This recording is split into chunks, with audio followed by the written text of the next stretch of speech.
नदी किनारे तो लोग बैठे मछली पकड़ रहे थे। दोनों बड़े उत्साह में थे और जल्द से जल्द कोई बड़ी मछली पकड़ना चाहते थे। दोनों मछुआरों ने नदी में अपना कांटा फेंका और मछली के फंसने का इंतजार करने लगे। दोनों ने एक दूसरे को देखा और फिर से नदी की तरफ आंखें पसारे मछली फंसने का इंतजार करने लगे। अभी कुछ ही मिनट हुए थे कि पहले व्यक्ति के कांटे में एक बहुत बड़ी और सुंदर मछली फंस गई। उसे देखकर वह बहुत खुश हुआ और दूसरे मछुआरे की तरफ देखते हुए उसने अपनी खुशी जाहिर की।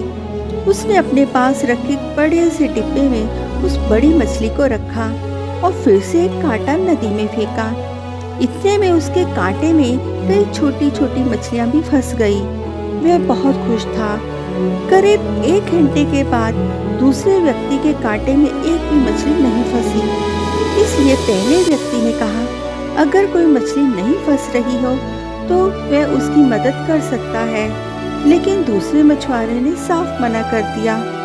कुछ ही देर में दूसरे मछुआरे के कांटे में भी एक बड़ी मछली फंस गई। उसने 2 टुक उस मछली को देखा और फिर से नदी में फेंक दिया।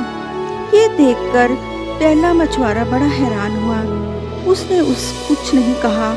देखते ही देखते दूसरे मछुआरे के कांटे में कई बड़ी मछलियां फंसी, लेकिन उसने उन सभी मछलियों को नदी में फेंक दिया। ये सब देखकर पहले मछुआरे से रहा नहीं गया। उसने उस दूसरे मछुआरे से पूछा, तुम्हारे कांटे में कई बड़ी और सुंदर मछलियां फंसी थी, लेकिन तुमने उन सभी को नदी में फेंक दिया, ऐसा क्यों? दूसरे मछुआरे ने जवाब दिया, वो सभी मछलियां बहुत बड़ी थी और मेरे पास उसे पकाने के लिए कोई बड़ा बर्तन नहीं है, इसलिए मैंने उसे नदी में फेंक दिया। मैं कोई छोटी मछली की तलाश में हूँ जो मेरे बर्तन में आसानी से आ जाए और जिसे मैं आसानी से पका सकूं। उसका जवाब सुनकर पहला मछुआरा हंसा और उसने सलाह दी, दोस्त, अगर तुम्हारे पास बड़ा बर्तन नहीं है तो उस बड़ी मछली को काटकर तुम छोटे बर्तन में पका सकते हो।